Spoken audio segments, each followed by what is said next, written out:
But what is love? That's the big question. Perhaps the most elusive of all experiences. We all need love, but look how difficult it is to find love. So what is love? So they present two approaches. We'll take one, I don't want to call it the cynical approach, but we'll call it the more evolutionary biological approach, which I like to coin as the Freudian Darwinian model. And let's quote the great philosopher Schopenhauer. So Schopenhauer writes the following, I'm quoting: "Love is based on an illusion and represents what is an advantage to the species as an advantage to the individual. He is surprised to find that after all his lofty, heroic, and endless attempts to further his own pleasure, he has obtained but little. And contrary to his expectations, he finds that he is no happier than he was before. He discovers that he has been the dupe of the will of the species." So, with that approach, let's elaborate a bit. That love, like everything in existence, based on the evolutionary biological model, is necessary to fulfill the most important cardinal rule: perpetuation of the species, that we must go on, or sometimes known as survival of the fittest. So therefore, you have in every species, human, animal, vegetation, the idea of breeding. Breeding. Male and female, whatever form it takes, they breed, they join, and they produce an egg and a seed, or any other way that manifests, and all the different forms of it, to be able to perpetuate their genes to the next generation. Nature, in order to get male and female together, creates an attraction between the two. And you see in different species, different ways of courtship, and so on. But it's the human being that is the one that some call an actual mutation. Something went wrong. Love became an end in itself. You need courtship, you need romance, you need all the overtures and all the foreplay. And I mean that in the broadest sense of the word. You need to date, to appeal to each other. But the truth is, if human beings did not evolve with such intelligence, it would be far more efficient. Like most animals, they just breed. They don't spend months and months dating and courting and going out to concerts and going to a bar. Do you want to drink? They just do what they have to do. Yes, there are certain displays and other ways of showing off or trying to demonstrate the superior genes of a male or a female and so on. But it doesn't quite have the complexity, and definitely not the financial expense and the aggravation that comes in human relationships. So some will argue that really is just a mutation. It wasn't meant to be that way. We turned it into too much sophistication. At the end of the day, nature is about the very raw, unromantic, and blunt bringing together the male and female in order to breed. Schopenhauer's words, it's a way to dupe the individual to fulfill that cardinal rule, perpetuating the species. Most of us do not respond well to this approach. We'd like to believe that we do have some romance, we do have love, which I will obviously be addressing. But it's important to understand that you could take this type of a case and make a case. And then it is just a chemical reaction. Nature has built something in that when a man sees a woman sees a man, there's some sparks, chemistry, sexual aura, allure, sensuality. I mean, the list goes on of all these descriptions. Different people don't click with others. So there's something going on, but at the end of the day, it's a chemical reaction, and it is part of a way of getting the two together. But beyond that, there's also playing with your mind. I mean, there are many people you see that are beautiful. You may have some fantasy about them. Doesn't mean you're never going to be with them. So we are human beings that are wired to respond to certain things. And if we don't have any discipline, we respond sometimes very reflexively and very even animalistically. The hope is that we have some control, using Freudian's words, that if we were left to the id, to the core pleasure principle of just enjoying yourself and just enjoying your pleasure, a special sexual pleasure, without any breaks, without any disciplines, without any rules, so it would be dog eats dog, survival of the fittest. But since we have an ego and a superego and other things that have developed, red lights and green lights we establish in order to create some order of coexistence. But at heart, we're essentially animals. The question is to what extent? And here you'll have the different variations. So that is a model, I would even say is the prevalent Western model. It's not always spelled out quite this way because, as I said before, it's not very appealing. And how many trillion-dollar industry of whether it's jewelry, whether it's perfumes, all the other products that are sold in the name of romance, the name of expressing love, Valentine's Day. So it's become part of an industry as well that perpetuates itself. But if you really come down to the scientific, the raw, bald, I will even say naked scientific truth, what is love at the end of the day? Especially if you see the human being in his mechanical creature, period. And the mind as well, and there's no soul. It's all part of mechanics. The question is it physical mechanics? Is it more ethereal mechanics? But it's still mechanics. So where does that leave love? And where does it leave for our hope in love?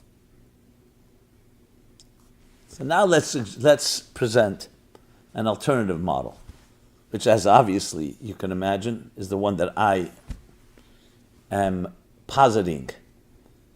I don't believe in debates, and I'm not here to convince anyone of anything. But it's good to present them all, and you choose and pick what resonates with you. And I don't even know if you can prove one or the other, but what resonates and what seems to work. So here's a completely different model. We'll call it the biblical model. That love is absolutely real.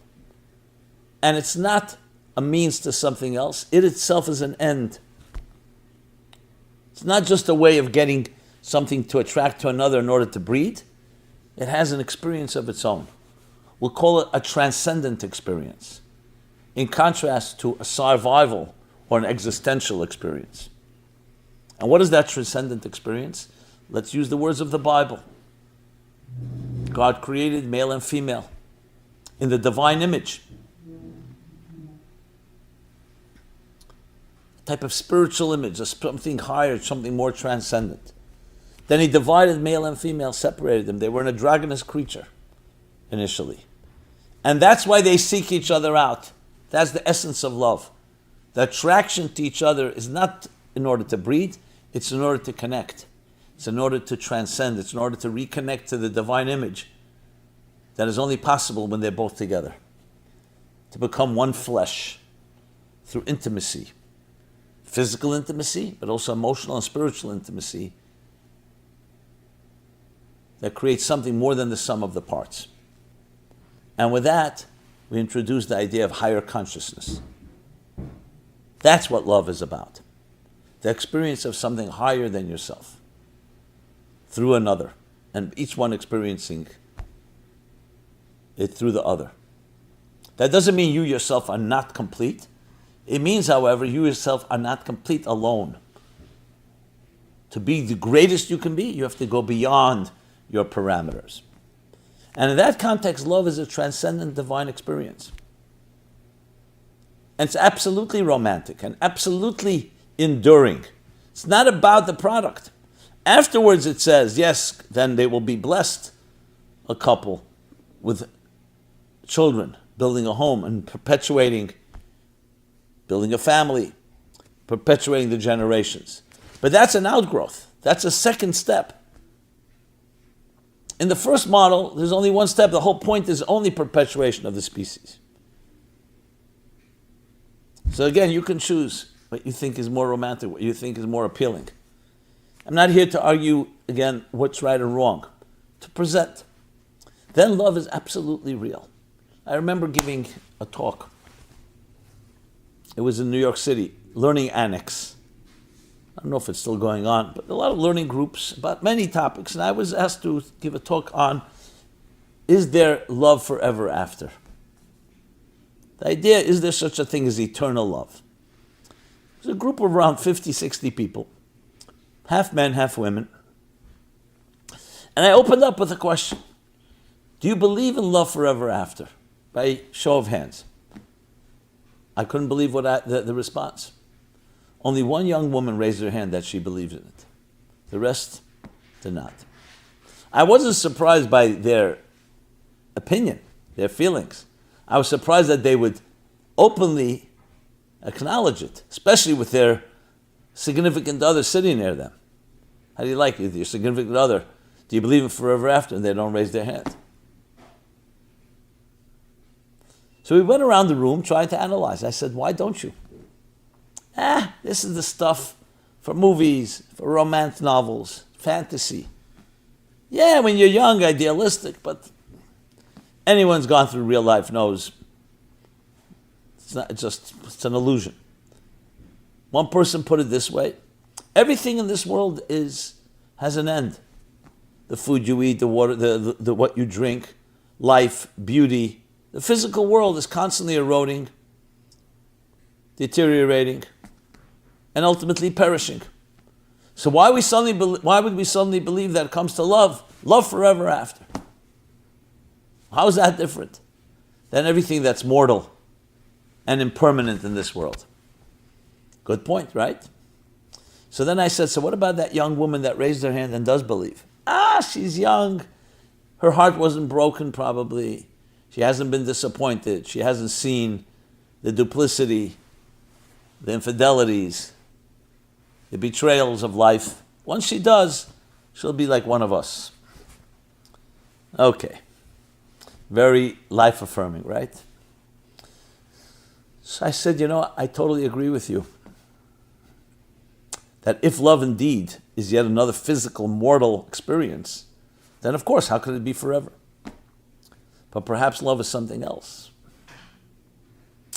And I suggested the following, that generally speaking, when you talk about compatibility, what makes people compatible with each other? You think about three things: physical compatibility, physical attraction, sexual magnetism, called the biological connection. Second, emotional compatibility. You feel for each other. Look, you can fall in love with a model in a magazine and then meet the person. There's no emotional connection, even though there's a physical attraction. And the third is intellectual compatibility. Not just feelings and empathy and care, but also we share ideas, respect each other's ideas, respect your mind. So I went around the room, I said, so what do you think? Someone said, if I had one out of those three, I'd be happy. 2 out of the 3, great. 3 out of the 3, I find that almost impossible. So I said, so let me introduce one more dimension. We'll call it spiritual compatibility. What does that mean? It means that two people are connected, they share a vision. What kind of home they want to build. What kind of legacy they want to leave, what kind of mark they will make in this universe, what kind of children they want to bring into this world. When people come into their environment, what impact, what's the message, their values, their transcendent values. And I said, the first 3 are vital in a relationship, but they're all subject to change for the reasons you all described before, because they're material, they're mortal. So looks, you can be attracted and so on, but they're not going to look that same way 20, 30 years, 40 years down the road. People's looks change. Emotions, yes, you could be emotionally very much connected, attached to another person. But then again, people look for novelty. They want something different. New types of stimulation. Same thing with intellectual interests. So the first three, as important as they are, but they're subject to change. And that's why many people say, I want to marry someone much younger than I am. Or much younger than my spouse, I should say. Someone more beautiful. I want to try something new, a new emotional experience, new intellectual experience. But number 4, spiritual compatibility is not subject to change. Because it's not defined by needs. It's not defined by things that change. It's defined by eternal values, transcendence, something greater than yourself. And that's where you find people. Could be married 70, 80 years, and there's the sparkle in the eye, there's that connection. So while other things change in life, that remains connected and only gets stronger. The legacy, so beyond themselves, beyond their individual, that is ultimate love. It's connecting to something higher than yourself. Just to tell you, the response from the audience was phenomenal. If you define love like that I would believe in, love forever after. A few people told me at the end of the class. So in other words, it's all about how you define it. If love is at another item, commodity in your refrigerator or on the shelf, obviously it's subject to the same rules of time and space. But if love is something transcendent, then love does live on forever.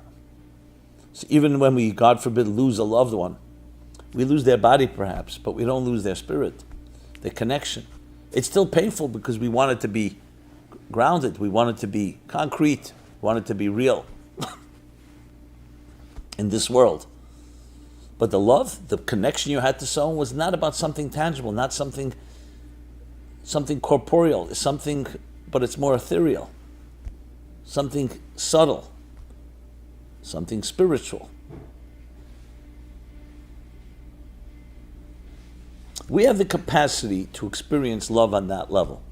Unfortunately, we live in a world of commodities. We live in a world that defines things, everything as mechanical.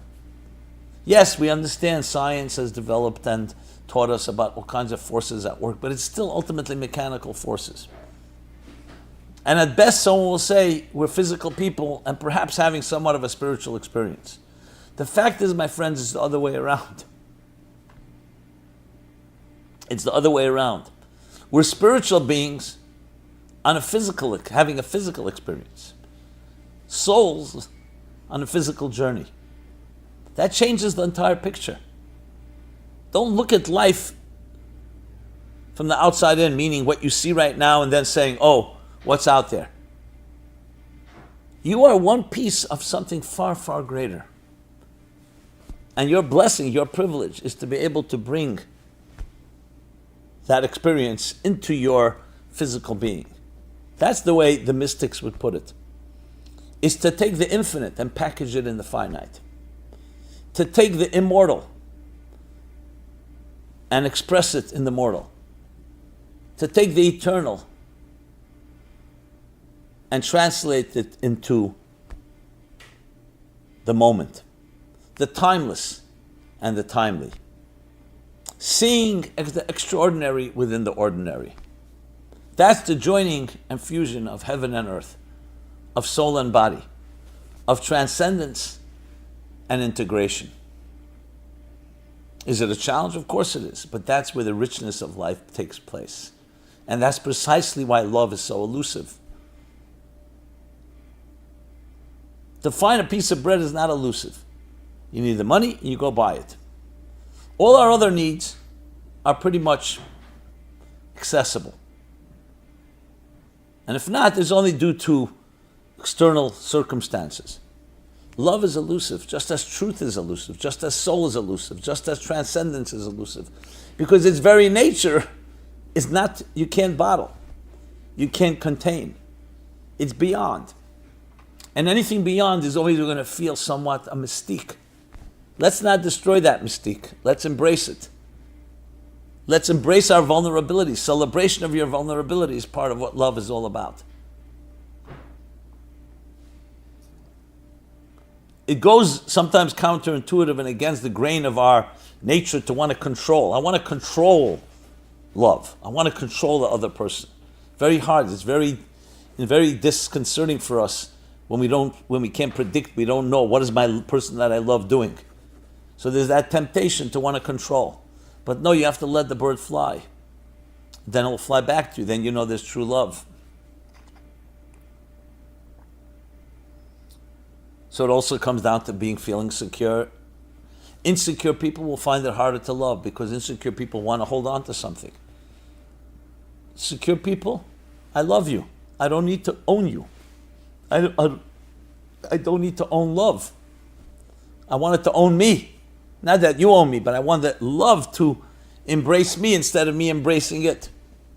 That's what true love is, letting go. Letting go and allowing something greater to embrace you. Imagine a couple having such an experience. Both of them letting go and having something greater than both of them embrace them. It's elevating. It's refining. Besides being refreshing, when you look around, everything else in this world is me taking. It's about giving. So when you think of it that way, love is indeed something truly real, the ultimate reality. And that's why it's so much part and parcel of who we are. 9 months you spend completely loved, embraced, encompassed, engulfed, submerged in the embryonic waters of your mother's womb. True attachment. Love continues even after birth by perpetuating that attachment if it's a healthy, nurturing home. If it's not, God forbid, it starts severing, it starts creating dissonance. But love is our most natural state. And everything else is an illusion. Everything else is a chemical reaction, if you wish. Love is us reconnecting, revisiting, reclaiming the innocence, the seamless, resonating innocence of experiencing singularity, of experiencing oneness with another and ultimately with the divine itself. But, I don't want to use the word battle, but it is a battle. But we're constantly battling other attitudes. The materialistic world is seducing us, is constantly drawing us into its clutches, into its tentacles, to look at things in a far more materialistic way, including love itself. So sad. Love was meant to be a tool, an ability to reach transcendence, and love itself is trying to be packaged into technique. It's turned into love, it's turned into sex. Technique. Sexuality was always meant to be a method of experiencing that transcendence on a physical plane. Not to take the spirituality of it, the sensuality of it, and turn it into yet another physical act, but on the contrary, to elevate physicality into a spiritual experience. A bridge between body and soul. And today it's been turned again into a commodity. And I don't just mean the sex industry. I mean also our attitudes. Sexuality is meant to help us get beyond ourselves, experience another. So what Schopenhauer said and others say, it's just a way of nature seducing us to breed. But it can get worse than that. It becomes an end in itself purely for pleasure, hedonistic pleasure. And that's that. And you say, what was the result of that? I don't need results. I don't need commitment. I don't need children. I don't need a future. I enjoyed myself. I got high. I experienced something that gave me tremendous pleasure. And I'll experience soon again. It doesn't translate in any integrated way into our lives. On the contrary, it probably creates more turmoil and tension. Like a drug. When will I get my next hit? A one-night stand, two-night stand. But true love is the opposite. It's all about spilling over into eternity, into eternal connections, into commitment. Commitment is not a dirty word. It's the expression of transcendence in your life. And you're committed to transcendence. But it means stepping outside just of your own pleasure. It gives you tremendous pleasure, but that's not where it begins and ends. And that indeed perpetuates, both between the people who love each other and the offspring they produce. That's what healthy and true love is. I can't speak for you, but I speak for myself. When I compare these models, it's pretty clear to me what resonates. Am I going to be able to scientifically prove it? I can't prove many things. I can't even prove that existence is not an illusion, let alone love. Maybe we're all one big illusion, one big computer program, and any proof is part of the program. But I don't want to spend my life debating that issue. I have other things to do. So you have to make your choices. What resonates means it doesn't always mean that you can absolutely prove it, but experientially, what resonates. I like to believe the people I love is real, and not just some chemical reaction or just some trick of nature, or just my momentary pleasure. But as always, I like to present the ideas, and people have to figure out what works for them. I would tell you that there is hope, and that you can find true love. Don't ever give up. You just have to find your soul and see things through the eyes of the soul. So that may have to change. Different perspective. If you take that one perspective, you may not find what you're looking for. Change your perspective, and then you can find what you're looking for. And you have love in your heart, in your soul, right here. It's not a commodity. No one can sell it to you. All that people can do is to help open you up to discover which is your birthright. In the words of Michelangelo, when they asked him, how do you sculpt those beautiful angels in the marble? He said, I see the angels trapped in the marble, and I carved and set them free. Set your love free. Set your song free. Spread your wings, soar. Reach the highest levels, and bring it down into the body experience.